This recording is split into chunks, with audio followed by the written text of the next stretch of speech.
Hey there, everybody. Welcome on in to the Buffoon and Bodkin Show. My name is Tanner Dawson of the Whiskey Sports Podcast. Mr. Bodkins is going to be out today. He's out sick. But please make sure you go follow him at the Bodkin Show on YouTube there. So great channel, great guy. We all know how he is. So guys, I got a couple extra guests here to fill in for Bodkins. Look, Bodkins went to Kansas City on Saturday, went to the UFC show. 2 guys retired from that show right after the event. And now Bodkins is sick. Who says they bloodied each other? I think Bodkins bloodied all of them and they got himself sick. So I think that's how it is right now. I'm going to stick to it. Anyways, guys, let's bring in our 2 co-hosts for the night. They'll be joining me. Let's first bring him in. He's a Tennessee Titans fan. You might have seen him on the Nick show here and there. Mr. First Down. What's up, dude? Hey, buddy. Happy to be filling in for Bodkins. I promise not to be as loud as him, though. Hey, that's not hard, man. He can take care of himself. Appreciate you joining in. And then our next guest, guys, you might know him from Let's Talk Sports, talking all things Eagles because he's an Eagles fan per Dan. But Dallas Cowboys guy, Alan. Alan, what's up, man? It's still continuing. Dan won't let you live it down. That's all I'm going to say. He will not. No, and now that Jalen got paid, it's going to get even worse. Savage. Well, guys, I appreciate you joining me. Guys, we got quite the lineup, of course, once again. There is big sports happening right now. In case you're not aware, if you're just an NFL fan, you got to get outside to expand a little bit. All right, Mr. Yes, First sir. Down. Yes, sir. There's NHL playoffs going on. There's NBA playoffs going on. We got the draft here for NFL next week. MLB is ramping up. Like we're already 2-3 weeks in the season now. I am a Guardians fan. I should say that. I am a Guardians fan. So, but it's a blast here. But as every Monday night, guys, let's bring him in to talk some playoff hockey. Jim Biringer. It's the boy. It's the boy. Yeah, look at it. Look at it. What's going on, man? Right here. What's going on, guy. boys? That guy right there. It's the guy. It's the guy that knows things. It's the guy that knows things. Hey, exactly. What's good, Jim? I'm going to find another hockey expert out there. So I brought in a couple other buffoons to join me, and that would be Nick as well. So, hey, you know what? It's a pleasure to meet Mr. First Down. I've heard so many good things about you. Oh, Alan, God. always a pleasure. Always a pleasure, Alan. Yeah. So as we call you on Keith's show, the ringmaster himself has arrived. Absolutely. The ringmaster is here. That's right. Sorry, guys. I missed you on Sunday. I was driving up from Philadelphia at a hockey tournament. Tried to make some things work. Couldn't make it out. But Keith and I are going to try to get some things for you for this Sunday as well to get some hockey talk in there because I know guys are craving for the ringmaster to be back. Man, I'll tell you what, guys, if you're not following Jim at Jim Biringer on Twitter, you're missing out. He breaks down everything and literally throughout the day, right? You're not missing a beat there. If you're missing news, go to at Jim Biringer, go to Full Press Hockey as well. He's got it all laid out for you. So, Jim, it's time. It's begun. It is here. And it's dun, dun, dun. So we got 2 games currently going on during the show right now. Tanner, what did we talk about a couple weeks ago? What do we talk about? Do I have to correct you again? You do. Do I have to correct you again? Yes. It's the Stanley Cup playoffs. Okay. It's the Stanley Cup playoffs. Okay. None of this. Real quick. Yeah. I don't like even the guys in the quote unquote insiders in the league. I hate when they say it's the NHL playoffs. It's the Stanley Cup playoffs. Stanley Cup playoffs. That's how I grew up with it. That's how it's always been. You play for the Stanley Cup. Ambushed on your own show, Tanner. Ambushed on your own show. Did it last week because he has to correct me. This is what I brought Jim in here for. Learning time with Jim. That's right. This is it. It's learning time with Jim. I'm sorry. I'll go back to my corner. I'm sorry. No. But all seriousness, no. Because you try to distinguish yourself from the NBA. You're going on. You're playing for the cup, Lord Stanley. It won't be awarded tonight, but it's the first game, first round, hardest, difficult trophy to win. 4 rounds, 4 wins. The body takes a toll, and it's only game 1 tonight. Got a couple of games. One's probably about to wrap up, and then we got a couple others about the puck drop. So a lot of fun stuff here on night 1 of the Stanley Cup playoffs. So on the I was going to say just that Tampa Bay after the last 3 years. Yeah, how hard it is to go Yeah. All 4 in 4 rounds for 3 straight years. That's insane. It's insane. Think about this one. I got a stat for you. The New York Islanders, 1980 to when they lost to the Oilers, 19 straight playoff series wins. Think about that. What? And the body. They won 4 straight cups and then went back to the finals. So they went to 5 straight finals, won 4, and lost to Gretzky's Oilers. 19 straight playoff series wins. That will never be touched. Ever. I am pretty confident nobody's breaking that record. Never, ever. I mean, if I had to put a percentage on it, I'm going to put about probably 10%. It's pretty low. That's pretty low. That is. Lamar Jackson might actually get paid before that happens. What was that an NFL thing? That just happened? It did happen. Watch out for the key references right there. Oh man, that's great. All right, Jim, let's talk about it real quick here. Yeah, let's do it. 2 games in the Stanley Cup playoffs. There we go. Going on right now. So you got Carolina and New York Islanders. 5 minutes left in the third. Carolina's up 2-1. Is there anything shocking in this game that you saw that you thought would come out of this game 1? Not really. Low scoring affair. As it pretty much predicted. I mean, you go around, you talk to a lot of people. If you're gonna bet this series, you bet the under mostly in all these games. Both goaltenders, defenses, they're pretty good. Neither team could really score a lot. Both goals scored by Carolina came on a power play. The Islanders got one back, but it's been pretty much what I expected. Defense first, goaltending. What I was shocked by is that Antti Raanta got the start in game 1 for Carolina. I thought it would be Freddie Anderson. Pretty much everybody thought Anderson was going to get the start. But other than that, really not much here. I mean, both teams really good defensively, and the Islanders just can't score, which is not surprising, and they can't really play well. This is probably the best game they've played in PNC Arena in a long, long time, because usually they get shelled here. Oh, wow. Yeah. So you think Carolina, though, they should come away with this win, right, in the series? It'll be close, but it should come away. They should. I mean, the Islanders, if the Islanders can steal a game in Carolina, the thing is we go back to last year. Carolina, through 2 rounds, it took to game 14 till somebody won a road game. Remember, all the home teams won against Boston in the Boston-Carolina series. And the pattern pretty much followed suit in the Rangers series until Carolina just ran out of gas. So, I mean, the Islanders can steal a game on the road. The way Sorokin's played at home, you give the Islanders a puncher's chance. But again, it's 2 teams that can't score a lot. So, 1 goal is going to determine this series and a game here and there. Okay. Yeah. No, I think. Yeah, because it should be a little closer, I think, because obviously it's going to be in the under. If it's the under, normally there's a lot closer games throughout the series. Yeah. And they played each other well through the season, too. Another game I want to touch base with you on that I am a little interested on, Dallas, Minnesota, over there in the West. Great first-round matchup. I think one of the top highlights of this first round.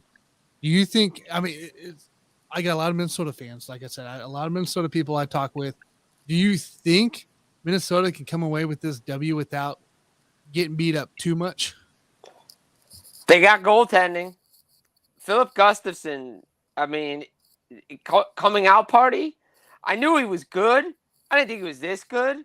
He played well when he was in Ottawa. I think Bill Guerin deserves – I don't know, send him whatever you want, because this guy fleeced Ottawa for Cam Talbot. And now Gustafson's getting the start in game 1. Look, Jake Ottinger, we know what he can do. Mm-hmm. Look, Dallas has been there before. They've been to a cup final.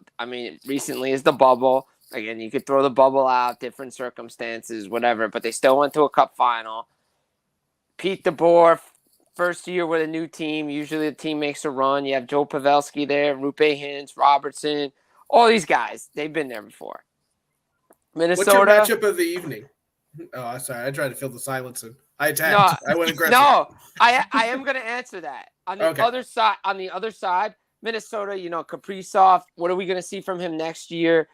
From this season, from last year? Boldy, is he going to take a step? Joel Eriksson Ek looks like he's going to play in the series. Defensively, how well do they match up? Both teams really don't like each other. It's going to be a very physical series like it was in the regular season. So I expect this game. I mean, the goals will also be at a premium. As far as the series, as you said, the most exciting series to me, the one that stands out that I'm looking for, Edmonton-LA rematch of last year. It's also on the docket for tonight. It's the late game. Connor McDavid against LA. I can't wait to see this kid again, man. This guy's having a phenomenal season, and I love what he's doing. And he could carry this past this Edmonton team, possibly if things go right? Yeah, I mean, look, Edmonton's, on a heater. They won 9 straight to close the season. I think they went 14-0-1 in their last 15 games of the season. McDavid, 153 points, 64 goals. This guy's got the swagger. He knows when you listen to him talk, hey, I haven't won anything yet. It's great, all these individual achievements, but I got to win to have them matter. He's playing like it. He's backing up everything. Got Leon Draisaitl, Matthias Ekholm. What a steal at the deadline. Great pickup. Their power play is the best. Clicking, check this percentage out. At 33%. The best in the league. I was just looking at it. Yeah. Yeah. The best power play in the league. LA better stay out of the penalty box. Allen knows from those days when Tampa was ripping through everybody in their run of the Stanley Cup final. What do we always say? Stay out of the penalty box. So LA, stay out of the penalty box. But I'm going to be interested to see if they can slow McDavid down. They did it pretty well in the regular season, but this cat's on a different level right now. Yeah, I'm kind of looking at this matchup too, right? So you got first there, all on the offensive side. Assists, goals for, power play percentage, and shooting percentage for Edmonton. They literally have the offense to essentially take care of business versus LA. The only thing that really gets them is they're pretty even against the goals against and the penalties and the penalty minutes. So, look, I believe in momentum in going into playoffs. I really do, especially with a schedule such as theirs where they had Colorado as well, and they had LA towards the beginning of April there to finish out there. And you get a couple of teams like that where you beat them and then you kind of dominate the rest of the people that aren't making the playoffs. To finish it out, I just feel if there's momentum coming in, I think Edmonton has probably one of the most momentum outside of Boston because we all know how well Boston is. So coming out of the regular season, they're such in that. But momentum wise, I think the Oilers out here can really, possibly keep pushing through, and I think they could, almost take a sweep here with the momentum. Yeah, I don't know. I think LA may steal a game or two. I could see it. Their goaltender's done it before. Korpisalo in the year that they beat Boston when he was with Columbus. He's been able to steal some games. The thing is Colorado set the model last year, right? Play with speed, play with through the neutral zone, play to your strength, get above average to average goaltending. That's all they need. They just need Stuart Skinner to make the save. The timely save that Mike Smith didn't make last year. The goal that the Colorado scored from the blue line that goes in or from the center ice line gives up a bad goal when Edmonton needs momentum or down in a game. They just need Stuart Skinner to make the save. That's it. That's all they need. They just need him to be good enough because they have the offense to outscore everybody. Now, that being said, I've said this in years past when Pittsburgh was outscoring everybody. You can't outscore your problems, but Edmonton's defense is a lot better. Matthias Ekholm makes everybody slide in to the position they're supposed to be playing, especially like a guy like Darnell Nurse, who is now playing where he needs to play. Not a top line. He's not a top defenseman in the league. He's a middle pairing defenseman where he needs to be. Everything else works. Get the save. That's all they need. That's pretty much the story of Pittsburgh in general, especially these last couple of years. I mean, my goodness, the last 2 games, you have a chance to get that 8 seed, and I'm like, come on, guys, you can't keep doing this to me. Oh my! Imagine a Cowboys fan saying that.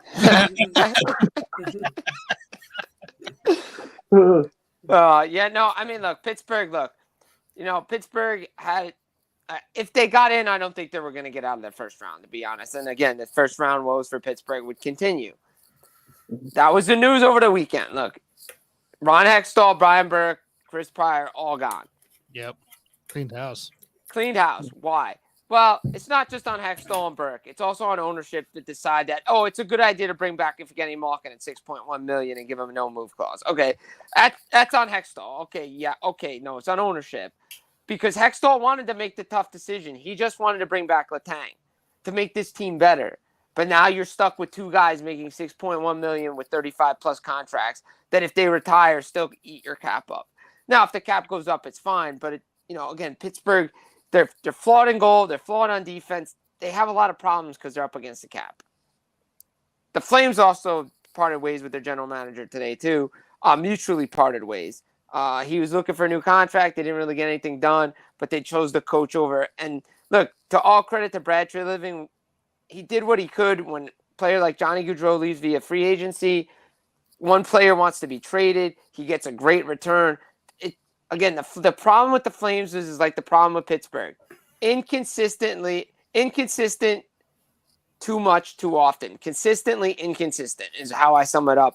We see it in the NFL all the time. Teams are consistently inconsistent, and that's what the Flames and Penguins were this year. Very interesting. Mr. First Down, do you have any questions for Jim? I think the Wild is a terrible name for a hockey team. That's awful. Wild.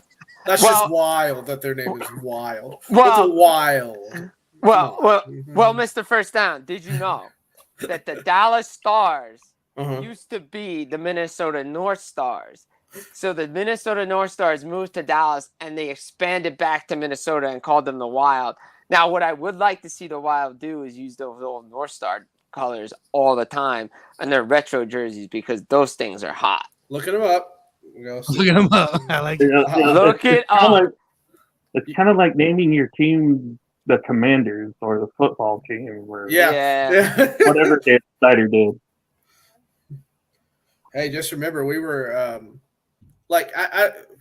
small side. Why would you call the team the Commanders when the name Red Wolves is on the menu? I know, right? Red Wolves. You could have done Wolf Pack and all that stuff. Okay. The jerseys are fire. I'm looking at them. Okay. Right? Right? That's fair. That's withdrawn, Your Honor. I like the retros that the Wild use, and I hope they bring those back all the time because I just don't like the Christmas tree colors. I like those old North Star. I'm just a fan of the vintage, so. Right, I feel you. I'm wearing a vintage Titans shirt jersey. I never thought I'd get to say that. It's vintage now. Yeah. Never would have thought that either. Oh, speaking of, Mr. First Down would like this. I have a Derrick Henry signed Titans jersey in my house, and I got it before he got paid and did all that stuff that he did for the Tennessee Titans.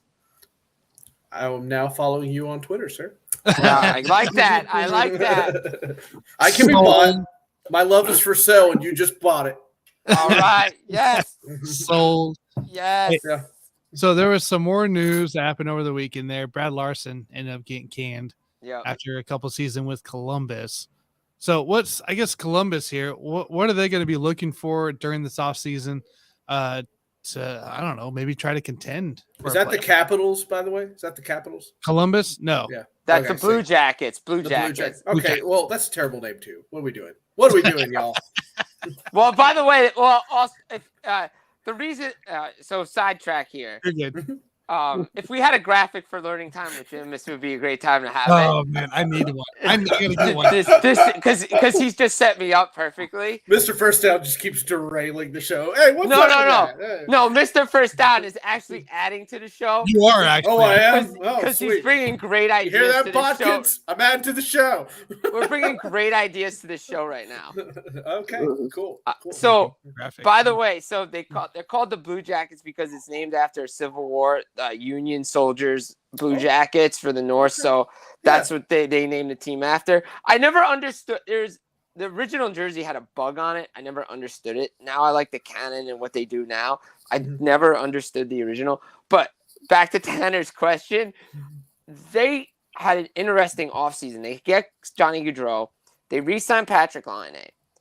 But the coach there, it was very disappointing. A lot of things didn't go their way. They had the offseason where the goalie got killed and the fireworks thing. A lot of things just weren't going their way. But it was a disappointing season because of what they had on the roster. And I think they need a guy that can come in, maybe play a little bit more defensively, but allow the team to open up a little bit more. But Larson was never going to be the guy there long term. It just made sense just because of the disappointment of this season. Did you say a goalie got killed by fireworks? Yeah. Yeah, what? It happened. Yeah, it happened. Yeah. Good. It was one of their prospects, like the guy Elvis Merzlikins. He was really good friends with this guy, and they were out one night, and it was just a terrible tragedy that happened over the offseason, and he was never the same this year from it. I guess so. You just like drove by with that information, and then they had the guy died, the fireworks accident. I'm like, wait, what? Yeah, I was shocked. Yeah, it was crazy. Oh man. Yeah. Well, that's gonna be interesting there, and I know we'll probably see more off-season headlines. I mean, do you have any Biringer bombs to drop today? I mean, look, we saw the coaching changes that happened in Washington. Peter Laviolette's out. Dallas Eakins is out.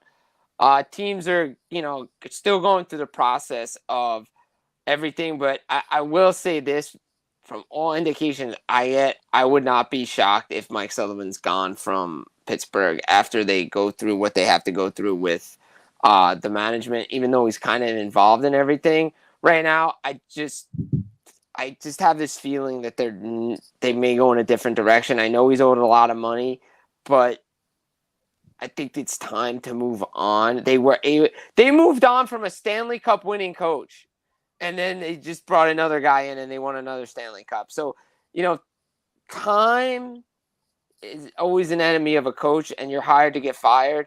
And I think that might be a move that's going to get made by the Pittsburgh Penguins down the road. Maybe not right away, but I think we could see something similar to what we saw last year, where teams just wait a couple of weeks and then they pull the trigger. Time to finish cleaning house is what. Yes. Yes. That's insane, man. It's insane with the changes and everything that happened like that in the offseason. So. Yeah, it is crazy. I mean, it's only beginning because, July 1st is when free agency starts. We're not even at the draft. Only game one's tonight. Carolina took game one over the Islanders, 2-1. As is expected, low-scoring affair in that one. Boston's playing well right now. I believe they're up 3-1 on Florida. So, so Bergeron's not playing in this game. There's a flu bug going around. But, the rest of the team looks good. David Pastrnak, again, is just unbelievable. Matthew Tkachuk's doing what he's doing for Florida.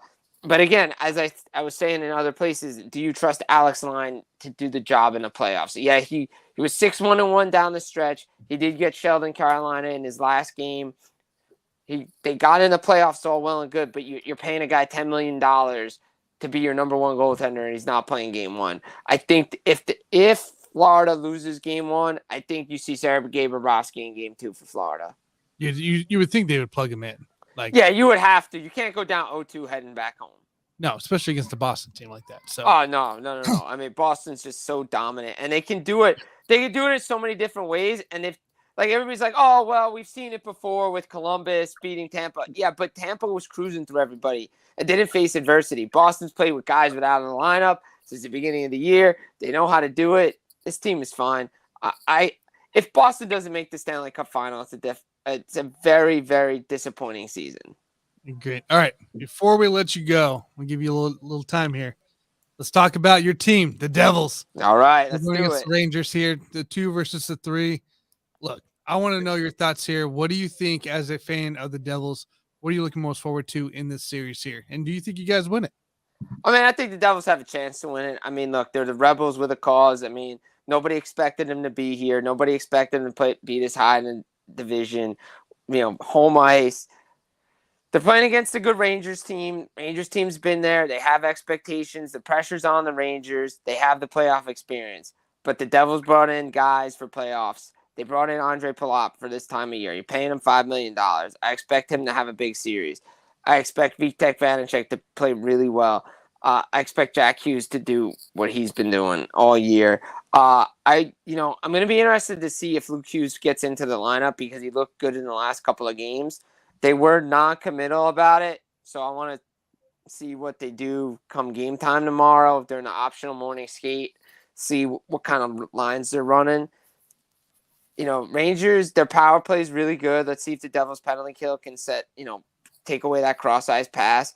And, Shesterkin's the better goaltender in the series, but we've seen Vitek Vanacek make the save. These two teams don't like each other. They've played really close regular season series. I expect it to go long. I expect to have heart attacks and age about 10 years, as I always do when these two teams play. But it should be a fun one. It's good to see the Devils back in the playoffs, and they should be mainstay in the playoffs for a while. Yeah, and did you expect that they would get to the postseason this year, especially after the last couple of years? Did you expect this quick of a turnaround? I didn't expect this quick. I thought maybe they contend like Buffalo was for a wild card, but just miss out. Like that's what I kind of expected. Or if they did get in, it would be a wild card. I didn't expect this much from them. They're definitely a year ahead of schedule, but they're going to be there for a while now because the pieces are in place with the Timo Meyers and the Jesper Bratts and the Jack Hugheses and the Nico Hischers, and the list goes on of guys that are there. And this team's going to be competitive, as we saw from 95, that stretch from 95 through 2010. The Devils they're making a name for them. If they can get past the Rangers, I think they can make a run. It's very possible in that because they competed all year long. I mean, Carolina, like you said a couple of shows ago, they haven't played that well down the stretch. No. So it's very winnable if Carolina does pull through from the Islanders there. Yeah, I mean, it's a very winnable series. Obviously we talk, it's the metro area. Everybody's going to be talking about it. You got 3 metro teams in there. First time since 2007. All the hockey teams are there. First time since 94, since all the winter sport teams are here. But obviously, the hockey world is going to be focused in on Tampa and Toronto. And can Toronto win a playoff round? They haven't won since 2004, first-round series. Look, Toronto needs to just play their game. Let Matthews, Marner, William Nylander, guys play with speed. Let Ryan O'Reilly, the rest of the fourth line, third line, bang away. Tampa's played a lot of hockey. Let's see if those legs are going to hold up. We know Andrei Vasilevsky can steal games. Toronto's power play is really good. Take advantage of a weak penalty kill for Tampa. Tampa's defense is not as good as it was. There's no Ryan McDonough, no Eric Chernak. They're missing a lot of guys that were there. A lot of key pieces from those previous cup runs. And as we've seen during this year, yes, I know it's all about the playoffs for them. There are times where they just didn't look good and bad. They gave up a lot of goals. So Toronto, if this is the year, I mean, we thought it was the year when they were up 3-1 against Montreal and they blew it. But Tampa's the most vulnerable it's been during their this stretch in a really long time. It's like one of those things, though. It's like a team that's been there, done that for the last few years. It's hard to pick against them, right? No, they are the lower seed, essentially. Right. To me, I mean, like Toronto should be the betting line favorite. They should be. They're the better team, but everybody's saying it's Tampa because until they lose. And they have come out of the Eastern Conference the last 3 years. So until somebody knocks them off in the East, how can you bet against Tampa? But if Toronto can get past Tampa, they'll probably see the Bruins, the rivals. They'll have more confidence than they've had in years past, and they could potentially do something that they haven't done in a long time, and that's win a Stanley Cup. But they still have to get past the first round because we saw it. Vancouver slayed demons in 2011 and went to the Stanley Cup final. Maybe it happens for Toronto. You never know. That'd be insane. That'd be such an insane upset right there. But time will tell. Time will tell. We still got a lot of time left. A lot of hockey. I mean, puck drop on game 1 for a lot of game 1s tomorrow. Look, it's the playoffs. It's the best time of year. Everybody loves playoff overtime. Stanley Cup playoffs is where it's at. and I'll be covering it all left and right, guys, left, right, and center. I'm telling you guys, go follow him at Jim Biringer. Go check out the website, Full Press Hockey. You'll see all his content there, all his content on Twitter. He updates. It updates with great stats, great news as well, and kind of a recaps as well. So make sure you guys go check him out on Twitter at Jim Biringer. Jim, we appreciate you hanging in there, talking a little hockey with us, teaching us, learning time with Jim. It's always a great time. Hopefully Nick will be back next week and we can educate him a little bit. So yeah, we need to educate him a little bit. There's a lot with him. There's a lot. Absolutely. There's a lot. But no, fellas, always a pleasure here on a Monday night. Close it out. A busy day talking hockey with you guys. Enjoy the Stanley Cup playoffs. Pleasure meeting all of you again, and enjoy the rest of your night. We'll catch you later, Jim. Thanks, Jim. Peace. Jim Biringer, everybody. He threw up the deuces. One of my favorite people to talk with. So, wow, guys, I'm right here, Tanner. Right here. Oh, hey, Mr. First. Hey, how you doing? Hey.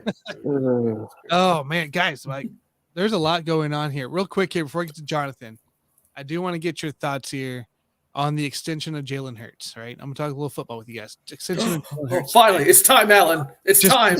Wake up, Alan. So, what is your thoughts here on this extension? I mean, it turned out to be like the highest paid at 5-year, $255 million. Like they said, like the highest paid player ever in the NFL. Like, it's just what do you guys take for this impact for the Eagles for Jalen Hurts himself? You go first, Alan. I'll go after you. You go first.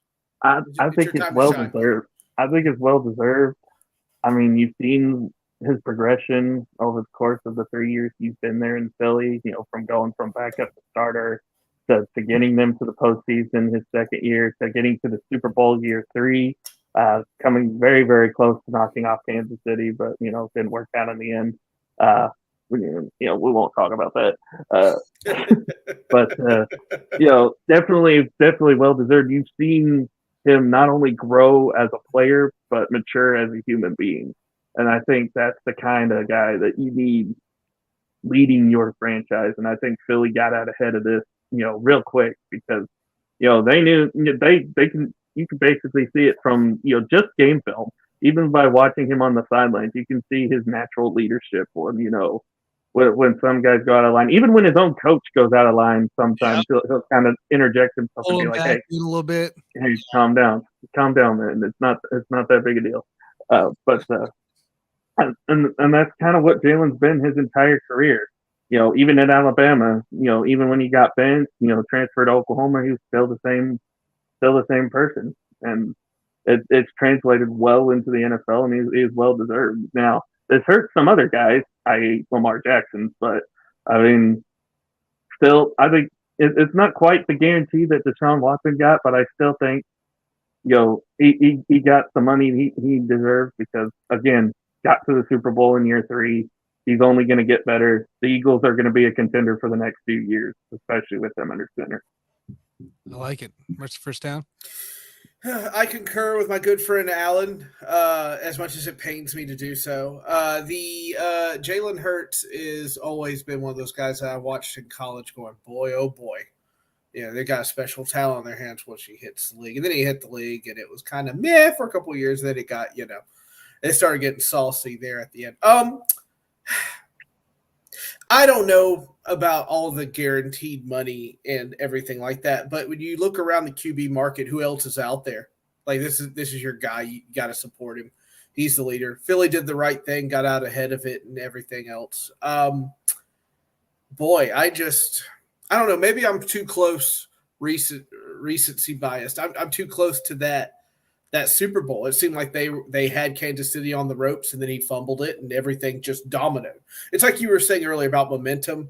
Like momentum swung as soon as that ball was because if you looked at Kansas City on the sideline, they looked confused, they looked frustrated, and then the fumble happened, and it just flipped everything on its head. Yep. But yeah, no, it's good for Philly to do it. I think Nick Sirianni has the most punchable face in the world. I want to punch it. punch it with my hand. When he did that little nod at the camera, I was like, oh my goodness. Hey, that's what happens though, right? That's what gets at you. Yeah, I know. But Alan's right. They were wise to do this. I'd be curious to see if he didn't have all these weapons, where they would be. It's always these things like, is it really him or is it the weapons around him? It's the discussion that in the NFL that is as old as time. Who is the legit guy and who is it? It was his team that did it. It's his team that didn't do it. He changed it. Blah, blah, blah, blah, blah. But as far as Jalen Hurts is concerned, it is the right move to make. They did the right thing, and he's going to make a lot of money off of it. And how many owners do you think, even like secretly between themselves, like curse the Browns for making that deal with Deshaun Watson? Oh, every day. Every day. One of them. Every single one. It's every day that Jerry Jones wakes up and he calls Alan and he's like, Alan, why did this happen? Alan, why? Alan's like, go to bed, sir, and just hangs up. That's the thing. Jerry Jones is calling in because he doesn't remember that he called him yesterday. He's getting up there in the age, man. That's why. I think it's the right. I think it's the right move. I think you got to lock up a guy like that who's taking you to a playoff, and then you added an additional weapon, took you to a Super Bowl. And if you look at the NFC, I mean, if you look on the sorts of films with JG tells you all day, NFC ain't worth anything. And so, like, you got a chance to compete for possibly the next at least 5 years into at least a deep playoff run to a Super Bowl run each year. Yeah. Why not? Go lock in your guy. We see what a quarterback difference is. We saw San Francisco lose Purdy in that championship game, and it completely turned everything sideways for 49ers. Right. I think it'd be a much closer game if Purdy was in. So, look, it's the right move in the end. Lock up your guy while you can. Don't risk it for another year and now possibly having to play even more, and lose him. I shudder. I'd be shuddering if I was a 49ers fan right now. I'd be shuddering. Because you don't know. Brock Purdy, I think, said today that he doesn't know if he'll be able to play this year. That's I was trying to tell. Goodness gracious. Ask your show. That's what it was. So, All right, guys, that was fun. All right, let's transition. Baseball. Let's talk a little baseball, baby. Baseball. Guys, I know there's a bunch of playoff stuff going on. There's a ball and a stick. There is this thing called baseball still going on. Still fast paced now. America's pastime. What? Right. All right. Let's bring him in. Let's bring the guy that'll tell us everything we need to know. Johnathan Grishman. Johnathan, what's up, dude? How's it going, fellas? Tell me everything. Here you go. Hey, how was this weekend? Weekend was good. We got a championship done this weekend. Go undefeated 6-0 on the weekend and be able to finish it off. We actually, in a dramatic fashion, championship with a 3-run walk-off home run to clinch the championship game. So it was a lot of fun this weekend. We got that done. Nice. That was my 14U team. My 10U team, they finished in third place in the weekend. So a lot of good success happened with Alpha Girls this weekend. That's awesome. That's great to hear. That's what we like to hear. Nice. 3-run Diener walk-off. That's what I'm talking about. Oh, yeah. Always good. The best. And it was a shot, too. It was a shot, too. I mean, give y'all perspective. I mean, fences usually in softball, they're about 200 to 205 feet. This ball probably traveled about 245 feet. Like smoked. See you later, ball. Had that satisfying crack sound when it got hit, Yeah. Oh yes. Yeah, it's beautiful. It's what you live for. It's what you live for. It's one of those. It's one of those where the minute it hits the bat, you're like, oh yeah. Don't flip the bat. Don't flip the bat. Don't flip the bat. She connected. I just said bye ball. Ball game. Called game. Started walking to first base, getting ready for the handshake. That's right, baby. Hey, that's good news. That's what I like to hear is good news after a weekend. So definitely. Let's talk some MLB. Let's get some updated things going into play. Some things happened during the week. Some teams got better, some teams got worse, some teams got closer to the better team. So let's just start in the AL East real quick here. Tampa Bay ended up finally getting some losses now, finally. 3 losses. Just still ahead, still in first here by 3 games, but yeah, Yankees and Toronto sitting on their heels. Of course, Baltimore's there, and the Red Sox are doing a little better than when we talked last. They got some wins in the play. So, Johnathan, I kind of want to know, man, like, you feel like this whole AL East division is kind of wide open, kind of a blown open now with Tampa Bay finally getting some losses under the belt? Yeah, we always kind of thought this division was going to be pretty competitive. And again, I don't know how long you're going to see Boston kind of hanging in there and be as competitive with the rest of the division, just because I think the roster holes they have, and we've said this before about them, it's going to show up. Small sample size, you're getting good results with them. I just think at some point it's going to catch up to them to where they start falling backwards a little bit. We saw that at times that they don't have the offense to compete with the Yankees or Blue Jays or Rays. So at some point they're going to fall down a little bit more as the season continues. But we always kind of knew the AL East was going to be one of, if not the most competitive division, just because of how talented, Yankees are who they are. The Rays have shown that they're going to be a really good team. Blue Jays have had the hype. We've mentioned that at times. Baltimore is hey, they were the hot team last year. And they're going to try to see if they can continue it this year. So a lot of good storylines to say that this is a competitive division. Will you get your division champion plus all 3 division wild card spots out of it? That's a very likely opportunity for the AL East to do so, just because of how good their teams are going to be. It's just a matter of like where do you see those teams kind of finishing, how they're going to be stacked, and they all match up well against each other. That's the interesting part. Is they match up well with each other. You have some, the Rays pitching, competing with the Yankees offense, Blue Jays offense, compared to the Yankees pitching at times. I mean, they're really good matchups that you have in all 4 teams with the Yankees, Rays, Blue Jays, and Orioles. So it's going to make it a fun division to watch throughout the season. Boston still being in there, I just don't have a lot of confidence that they're going to stay in the conversation through the summer and into the fall in the second half. Good. I'm pretty sure if Scott was here, he'd probably say, "Don't give me hope."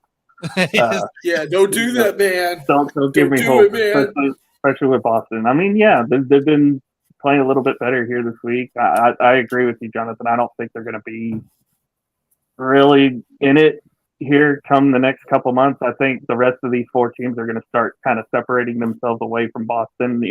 It's still going to be an entertaining division to watch. I mean, the AL East is the AL East. And, I've enjoyed watching the Orioles, especially with, Adley Rutschman coming up. Mountcastle had 9 RBIs in a game last week. It was phenomenal for him. Tampa Bay, sucks that, that their streak ended, but they're still going to be a tough team to deal with, and then Tampa and New York as well. So it'll be a fun division to kind of watch as the season goes along. I still think it's stupid that Tampa Bay has a 72 run differential already through where we're not even 20 games in. We're 17 games in, and they have a 72 run differential. Like, that's such a hot start in the play. Like, that's just something that could carry you on. Like, you can survive these few losses here and there, maybe a lost series. But like, if you're having 114 runs to 42 runs allowed, like, I think you're going to be okay on, you're going to get beat up in the division, but maybe outside of the division, you can hold your own a little bit and, sacrifice a little bit what's in the division. And then that's the key about it, because if you go look at the teams in the division, we know how good they are. But if you go to the rest of the American League, let's just talk about the American League only at the moment. You do have the Guardians and Twins. They're going to be really good, both of them. But then you have the rest of the AL Central that is just there. Not, they're not going to be in the competition side of competing for a playoff spot. If you go to the AL West, you have the Astros that are kind of up and down right now. We know they're still a good team. They're just trying to figure it out. So you can't really discount what the Astros are. You have the Angels. They have the potential to be good, but they're just, again, they're a 500 team. You don't really know if they're going to be the high or they're going to be the low. Rangers are kind of the same way. They have their highs, they have their lows. You just don't know at what point are they going to be that good team. They're going to continuously be the good team, or they're going to fall down the ladder chute as well. So I mean, the American, there's a lot of question marks as far as outside of the AL East, how competitive the rest of the league is going to be. So the Rays, again, it benefits the Rays at times where you don't play your division as much. You can go beat up on the rest of the American League outside of the Guardians and Twins. You can take series from both of those teams. Astros, the Angels, Rangers. You can take series away from those teams as well. So it's a matter of how do you handle the lesser in-game divisions that you have, and then can you go beat up on the rest of the American League and really secure yourself as the top team? That's what those 3 or 4 teams in the AL East. And I'll put it this way: I'll say more so of the top 3 of Yankees, Rays, and Blue Jays. I want to make sure I see more of Baltimore being that good team before I put them in the conversation fully. But the top 3 teams, they're going to beat up the rest of the league. It's just a matter of how often can you compete with the other top teams that you're competing with for those playoff spots. It's kind of interesting too, because those 3 teams you named, right? Toronto, Yankees, Tampa Bay, they don't usually have to come from behind as much. It seems like Baltimore is always having like either a walk-off win or they're coming back in the 7th, 8th, or 9th. They always seem to be behind early. And that I think I agree with you there, because I do want to see more from Baltimore. I want them to see them get to a hotter start off the bat, because you're not going to always come back in the last 3 innings in ball games. It's really hard in the MLB. The fact that you're doing it so early is great, but you can't sustain that. That's not sustainable winning strategy right there. So I want to see more of them getting off to a harder start in more games if they, for the win. So, so all right, I'm going to skip the AL Central. I'm not really interested in it. Oh, I think we know the 2 teams there. We don't want to talk about the sweep in Kansas City. Yeah, I mean that's great, I guess. or the one that's going to happen. Darn it! I thought we had you guys this time. Look, man. I just think Minnesota, Cleveland are going to be definitely your top 2 teams. I think Minnesota looks the best of them all, though, right now of that division. And they just signed an extension for Pablo. They acquired from the Marlins during the offseason. Saw 4 starts in. And they're like, hey, you know what? We'll go and keep you. We'll keep you for a little bit. Signed into a 4-year deal, I think it was. So great deal there for Minnesota. But I want to go to the AL. I think that's where I'm interested in at. My Guardians need to find some sustainability. There, I said it, Tanner. Well, here's the thing, Mr. First Down, right? Just brush it off. No, here's the thing. All right, fine. We'll stay in the Central for a minute. The Guardians. Here's what the Guardians do. The Guardians are the Cardinals of the AL. Okay. What they do is they're going to probably get down to 3rd place for some weird reason, just because they want to. And then the last month and a half of the freaking season, they're going to go ahead and go on this run again. Yeah. And Minnesota's going to do what they do every August and September, and that's going to tank. And then you're going to see the Guardians take that spot for the AL Central once again. It's just what the Guardians do. They are the Cardinals of the AL. No lies detected. No, I agree with you on that too, about it, because who's the manager of the Guardians? You have a World Series champion, and one of the better managers in baseball. I still feel like Francona is underrated. He is. As good of a manager he is. He's underrated. That's so shocking and so surprising, because everywhere he's won. He's won in Boston. He's been winning in Cleveland when he's not supposed to win in Cleveland. No, He's not supposed to do this, and he's turned that team to be a contender.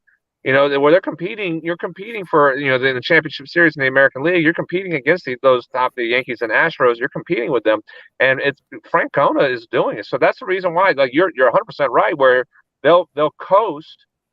And they turn it on because of who the manager is and what he can do to get them going. It's remarkable to see just what Terry Francona just does each and every year for that team. It's awesome to watch. What was it? 2 years ago, they were doing a fire sale essentially, and he still took them to the freaking playoffs. So yeah, you can't leave a good manager like that. Like, this is a good manager who is he's going to leave them competitive at the end. It doesn't matter what really happens May, June, July, or I guess early July when All-Star break happens.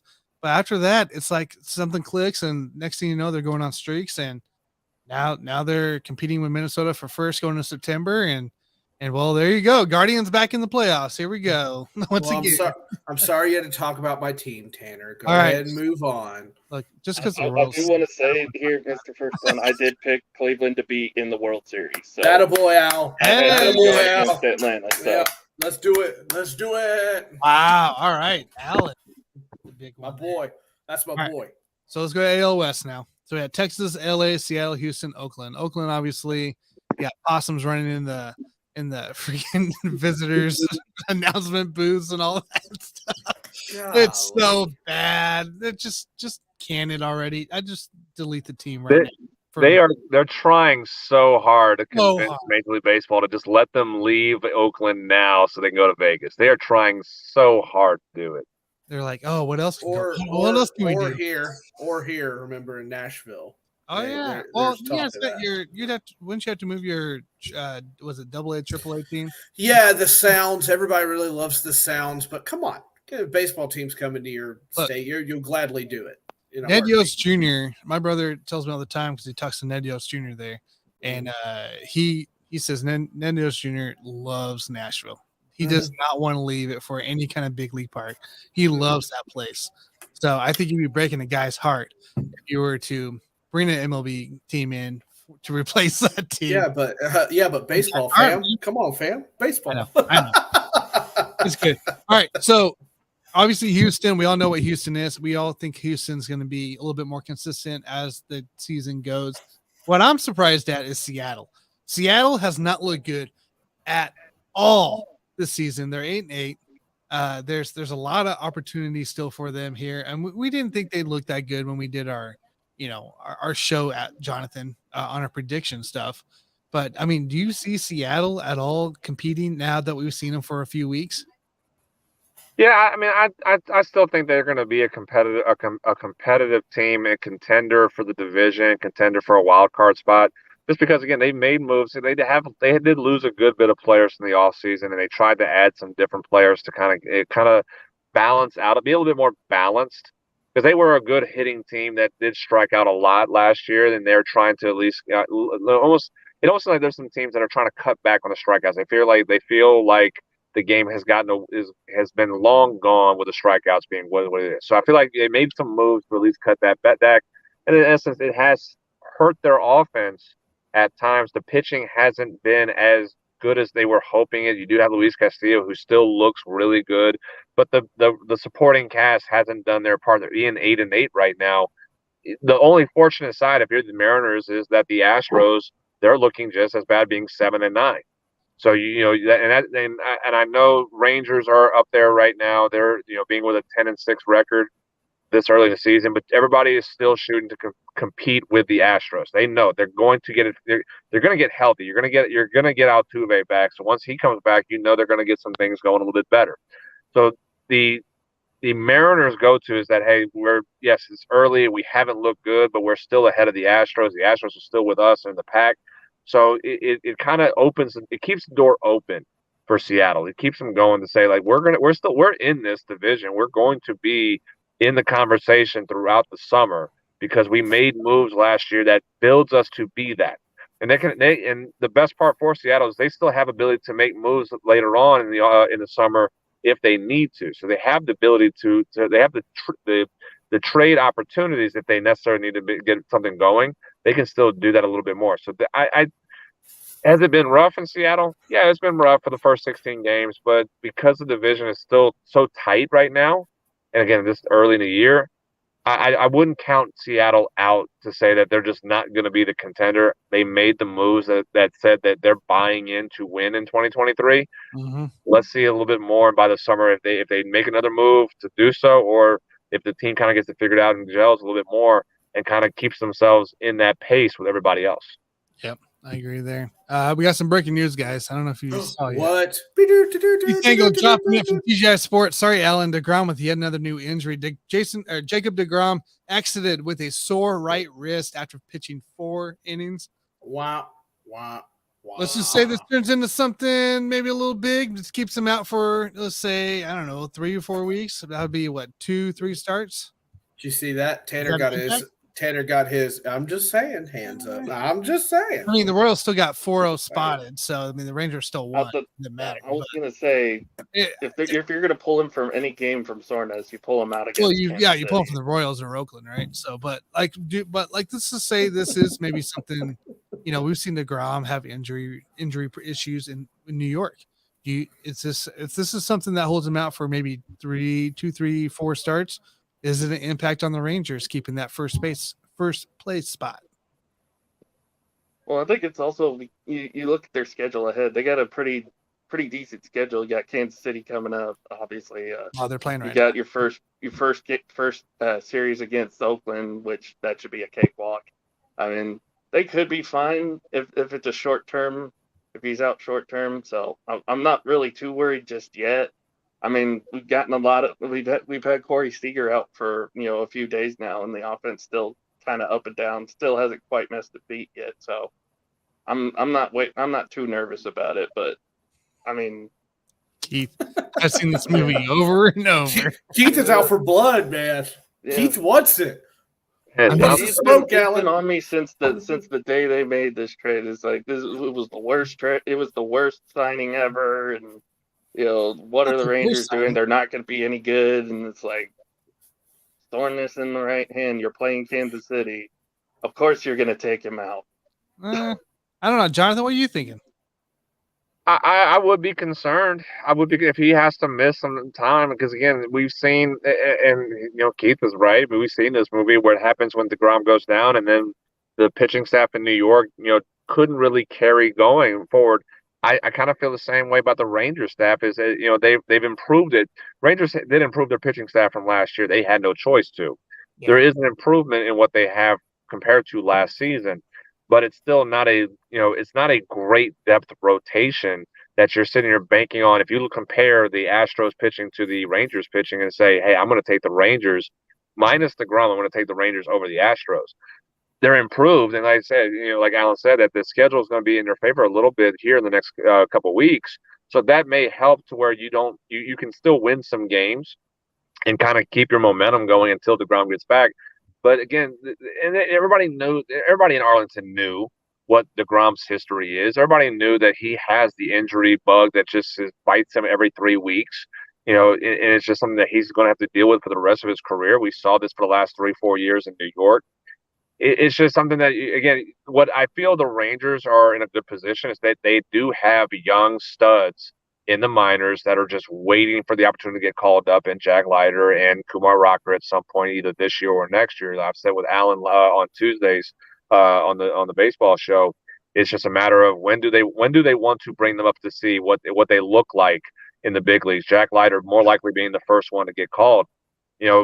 If by June, if DeGrom is still out, we may see Jack Leiter get an opportunity to kind of just see what you can do at the big league level. But you have some good pitchers. You have good pitchers. I just don't think good is going to be enough to win this division, knowing, again, the Astros are going to get it figured out. The Mariners have Luis Castillo and some good pitching themselves that they just haven't figured it out either. So they have to be some concerns in Arlington if DeGrom has to miss some time. If it's just a soreness, they took him out and he'll be back at his next start and everything kind of goes like clockwork from there. Then I think everybody takes a big sigh of relief. But if he has to miss, let's just say 3 starts, there might be a little bit of concern, at least right now this season, for him and for the Rangers. Yeah. Mm-hmm. And really, I think that's just what it is. I think it's just a little bit of soreness. And again, no offense, Tanner, but going against Kansas City, it's not really a team you want to keep him out there for pressure and pressure him to continue throwing, even though he did have a perfect game going into the 5th inning. But I mean, don't worry, you want to make sure that he's still viable for the future, and if it is 2 or 3 games, 2 or 3 starts here and there, it's still concerning, but it'll all depend on the schedule as well. If you're having to go up against Tampa Bay, New York, and all these teams, while DeGrom's still out, then I would be concerned. But if he's able to come back when you're going against, those top level teams, it makes you feel it a little bit better. So I'm not too worried about it yet. I know he's still got the injury bug and things can happen. But if it's just soreness and he comes back, I'll be okay. Alan, you're popular enough to have a troll. Come on, that's gotta mean something, right? It's gotta mean something. Got a troll. I'd kill to have a troll. By the way, can we all just appreciate Jonathan's well manicured beard? I'm so jealous. It is. I'm over here like Grizzly Adams, and he's over there all clean cut, spitting mad knowledge about baseball. This hasn't been cleaned in about a week actually. So I mean, I guess I've been blessed with good facial hair to where it kind of looks good even after not being touched for a week. Right. Well, you touch it? What? The thing about Keith is, he's just upset that the Yankees are starting to become the Cowboys of baseball. So get to the playoffs with high expectations. Can't get it done in the playoffs. Alan, what do you mean? What do you mean start? The Yankees have been they've been there. The Cowboys of baseball for damn near 30 years too. I just want the Guardians to beat them in the playoffs. That's all I want. That's all I've ever wanted. Please, God. Oh, look, you hurt Keith's feelings, Alan. Bad form. I'm right there. I want my Braves to be able to face the Yankees in the World Series one time because I want revenge for 1996. Hey.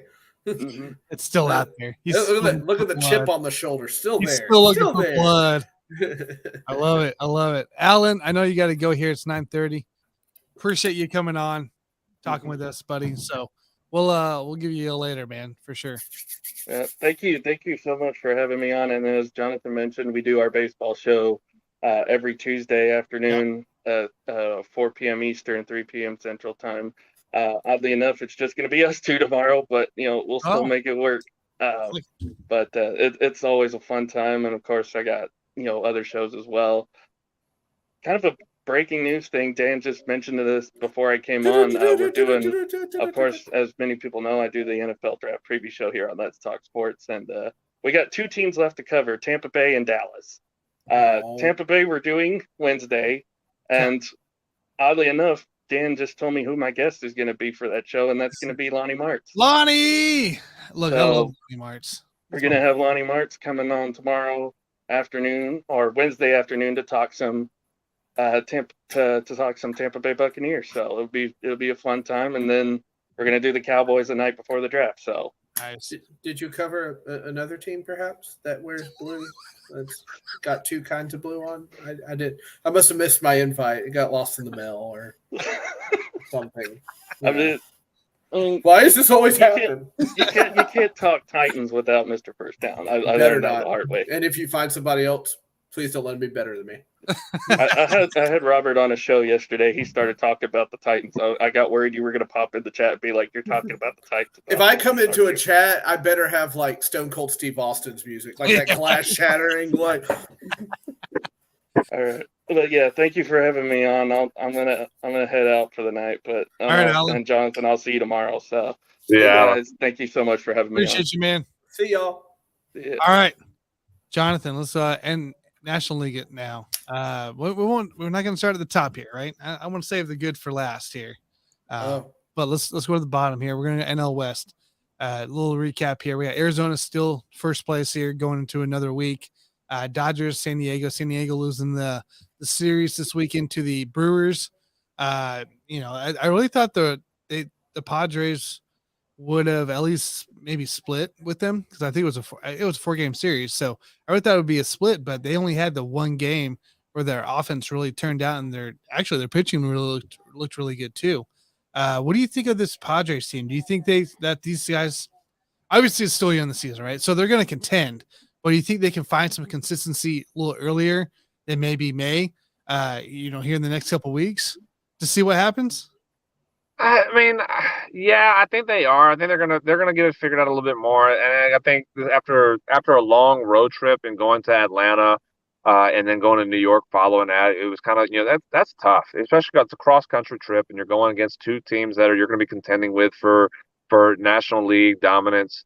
That's going to be a tough road trip to be able to finalize that, and then you have to go and then You're preparing, and they're playing Atlanta again right now in San Diego, so that was a tough stretch for Cindy. I'm not going to make excuses. I'm not hyping them up to say this for that, but that is a tough stretch to be able to do cross country on that road trip, and then you have to go and play in a series, and then you have to get yourself ready for Atlanta again here pretty soon. Who got Max Fried back tonight? So you're getting the ace of the Braves here on Monday in San Diego. But it's going to be interesting to see, because I think a lot of people are talking highly about what they're going to get from Fernando Tatis coming back here this week, and it's all I hear, and it's kind of nauseating a little bit hearing Tatismas so much that he's getting back and everything, and great. I'm glad he's coming back, but at the same time, we don't know what he's going to look like in the big leagues. Sure, he tore it up in AAA. I hope he tore it up in AAA. I do too, right?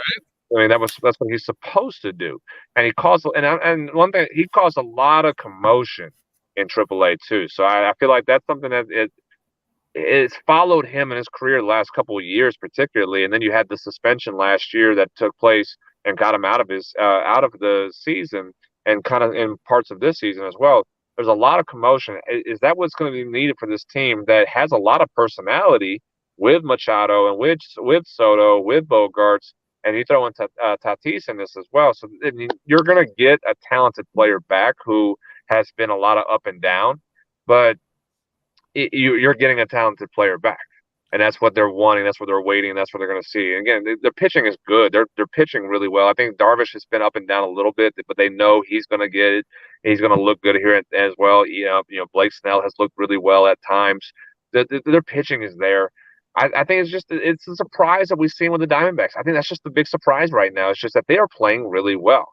It's nothing about the Padres that are not. They're kind of doing what a lot of the good teams are doing right now. There's a lot of just teams that are just at 500, kind of getting things figured out and floating through the early parts of the season, the first month, which is usually what a lot of teams do right now. And then they turn it on in May and June, and then they figure it out through the summer from there. So I think that's what they're kind of seeing from the Padres, is that they're going to just kind of play around right now and kind of get themselves going, and then they're going to turn it on here in May and June and go into the summer. By the second half, you will see that team be a lot better than what they've been doing so far the first few weeks of the season. Yeah, I'm right there with you too. I think there is. You saw some promise in this Milwaukee series of the offense starting to maybe come alive, but then it just fizzled out. And I think there's some promise there. Darvish looked good, of course, and I think there's some things still maybe not linking up yet for the Padres team. But like you said, come May, June, towards the summer months, this team might be on a stupid win streak, just the way they'll start coming around. So I'm not too worried about them competing in the NL West there. And like I said, man, it's a tough stretch. Brewers are playing well right now. It's not taking anything away from them. So you had to go to Atlanta, you had to go to New York, and then you go and play the Brewers following that. That's a tough stretch. That's a very tough stretch and then you're turning around and you're playing Atlanta again right now. So I mean, you're playing the top of National League East team that won the last year. You had one of the wild card teams last year, and you had a Brewers team that's come out with some passion this season. So not worried about them as far as in the division, and I think they're still the good team. We know they're going to be a good team. They just had a rough stretch at the time with the teams that they've played against. Yeah, I'm with you. Let's transition to NL Central. All right, so the Brewers, like we just talked about, 11-5 right now, solid first place lead right now, way ahead not way ahead, but pretty soundly in first place for a bit. The Cubs surpassed Pittsburgh this last week. I'm sure Botkins is jumping up with joy that he has a little hope. I'm sure it'll all be ruined very soon. But the Cardinals, Cardinals are last place, man. They're still at the bottom, still even below Cincinnati, who seem to can't keep a lead or anything else on that team. Very, very poor team. But I guess, what do you make of this NL Central now that we're 16, 17 games in?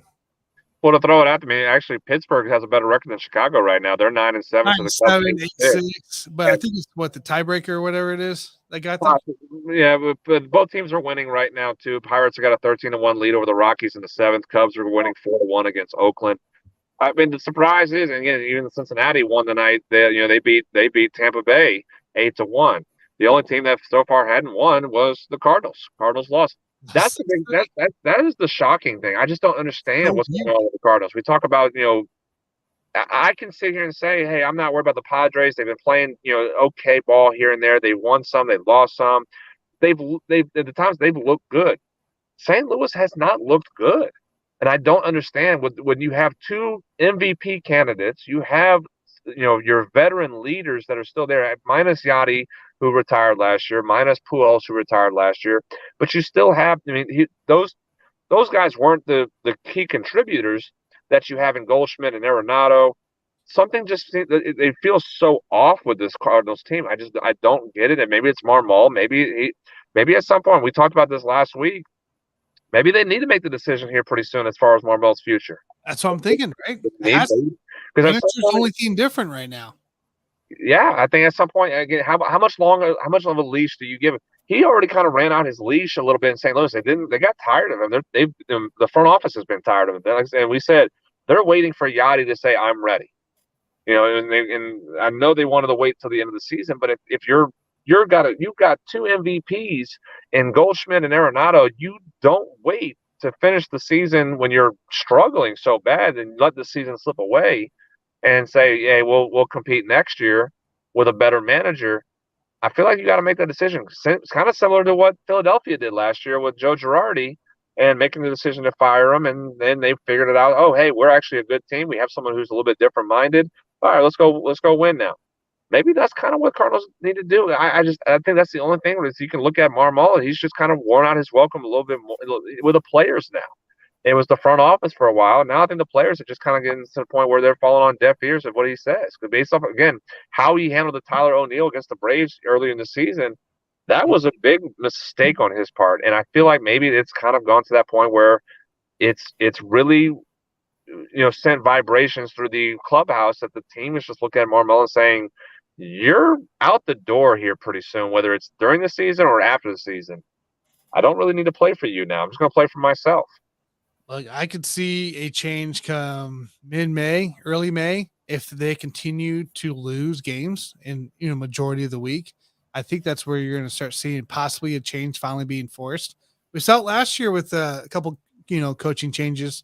Unfortunately, it only sparked one team, Philadelphia Phillies, instead of the Los Angeles Angels and Joe Madden. But it's still like sometimes, a simple change like that, it's what's needed for a team. Like we saw with the Phillies last year, it could help the Cardinals come this year if they continue to go on a losing streak.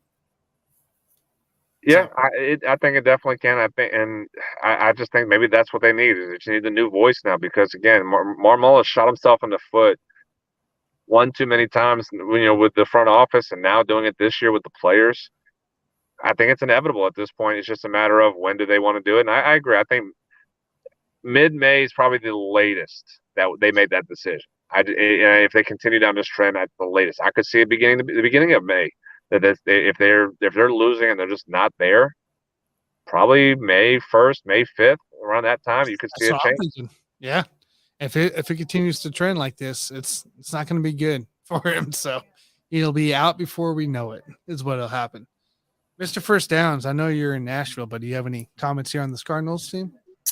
They're my mom's favorite team, but it is interesting to see that streak of dominance they had for so long just evaporate like nothing. I am happy to hear about the Reds losing. Those are my in-laws team. Oh, they won. Well, you know what I mean. They haven't been very good. Shut up, Tanner. Anyway. But yeah, I would expect them to fire him in mid-May. I don't see that getting any better. I think they're done in mid-May with it. Just go ahead and pull the cord. No reason to sit around, beat around the bush. If you're below the Reds going into May, May, it's time to do a change. We need a change out here. So it'll be interesting. By the way, Guardians are playing a doubleheader tomorrow and not today. Yeah, tomorrow. Yeah. Early afternoon. That's all I have to say. Hey, I appreciate y'all talking about distribution right there. NL East guys. Let's finish it out here with Jonathan's team, the Atlanta Braves, sitting on top. Just got done with a really, really tough series with the Royals. A couple there. It's 6-game win streak. I mean, what else do we say? Like this Atlanta team, I feel like is running in full force. They're healthy. They're on it, right? There's not a lot of stopping this team. That was expected, though, right? Like that's expected. Mm-hmm. It is. It's expected. They're still not fully healthy, actually. You still got Michael Harris on the IL. You got Max Fried. Your pitching is getting healthier. Your starting pitching for sure is getting healthier. You have 2 or 3 guys. I think we're at right now 3 guys on the IL from the bullpen. With Raciel Iglesias is still on the IL. Colin McHugh is on the IL, and we just put Lucas Luetge on the IL today. So your bullpen is kind of getting hit by with the injury bug right now. But you got Max Fried back. He's pitching tonight for the Braves, and they got a 2-0 lead over the Padres and shutting them down right now. So they're still – and for the offense too, like I said, Michael Harris is on the IL and Travis d'Arnaud is still on the IL. So you're not fully healthy, but you're still winning. I mean, that just tells you how deep this team is. And we've said it. I mean, we said it when we did the preseason show that, they have spots after spots that are just locked up on the starters, but they have good depth behind them too. That if you have to plug and play, Orlando Arcia went down, and they call up Vaughn Grissom back, and all he's been doing is batting over 300 in the week that he's been up. I mean, it's just sick how good this team is and how deep they are. That when you have 5 guys and position players on the IL, 2 starting pitchers on the IL, 3 relief pitchers on the IL, and you still win, and you're still able to go and you're beating decent teams. Again, Reds were saying that they're not a bad team. I mean, they're 9-7 right now. So hey, tip your hat to them. They're doing pretty well right now. Royals, yeah, you did what you're supposed to do with the Royals. You're supposed to sweep them in Kansas City, and you did it pretty handily at that point, without having to pitch your big guys. So they were able to take care of business that way. You had your tough series with San Diego, and now you get a chance to redeem yourself with a 3-game series against them right now. And sure enough, we're seeing 2-0 lead in the 4th inning. So this team is they're just good. It's just a matter of, can they stay healthy when it matters throughout the summer? Can you keep this momentum going? Again, and I think the key with it is the top 3 hitters on this team with Ronald Acuna, Matt Olson, and Austin Riley. My God, you talk about 3 of the hottest hitters in baseball all on one team. Right. Ronald Acuna is shooting for MVP right now. I don't see how anybody could vote again. If the season ended right now, again, it doesn't end in 16 games, but if the season ended right now, how do you not vote Ronald Acuna as MVP for what he's doing offensively and defensively? It is amazing to watch. He's going to be a 40-40 guy, I believe, here this season. 40 stolen bases, 40 home runs. The power, the power's there. He's just not utilizing the power. He's hitting differently than what we've seen in the past. He's actually being a complete hitter in 2023. The power numbers, as it gets warmer, he gets warmer, and he starts getting those home runs hit more. So I love seeing a healthy Ronald Acuna, being a Braves fan. I love that Austin Riley is figuring it out, and Matt Olson is comfortable in Atlanta, which he was not last year, having to replace Freddie Freeman. He is now the guy in Atlanta, and it's awesome being a Braves fan. I'm very happy right now seeing what these guys are doing, and they're gonna get better when they get healthier. Yeah, you got Acuna Jr. out here batting .373 average right now, leading the team. Matt Olson leading the team in home runs and RBIs with 5 homers and 17 rubies. Look, that's what you need. You need these kind of guys that you had Matt Olson from last year. Now, like you said, finally comfortable, and you're seeing him being comfortable, contributing to this team here with Acuna Jr. right there being healthy. It's powerhouse. It's amazing. Powerhouse. Amazing to see there. And I think it's only good from here. Now, I want to know, I don't know, like Philadelphia, they're missing Bryce Harper. They're missing a lot of stuff going into play. Do you see another team here that you're afraid of when we get closer to the July mark? I do not. You don't? No? I don't see any.